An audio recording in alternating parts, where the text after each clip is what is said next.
Hi friends, ఈరోజు recipe అరిసెలు. పక్కా కొలతలతో ఎలా చేయాలో చూసేద్దాం రండి.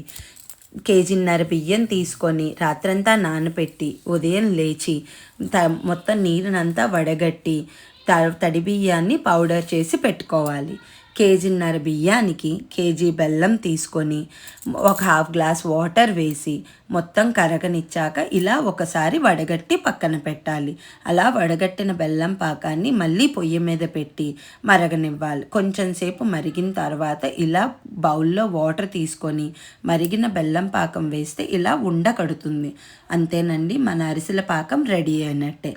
తర్వాత ఒక స్పూన్ నెయ్యి వేసి కొంచెం కొంచెం బియ్యపిండి యాడ్ చేస్తూ కలుపుకోవాలి. ఉండలు లేకుండా మొత్తం బియ్యపిండిని బెల్లం పాకంలోని నీట్గా కలిపి పక్కన పెట్టుకోవాలి. ఆ తర్వాత ఒక హాఫ్ గ్లాస్ నూనె కూడా వేసి పక్కనుంచి తర్వాత చిన్న చిన్న ఉండల్లాగా చేసి అరిసెలను షేపులు ఇచ్చి నూనెలో వేసి కొంచెం సేపు అయిన తర్వాత పొంగుతాయి. అలా పొంగిన తర్వాత ఇంకోవైపు టర్న్ చేసుకోవాలి.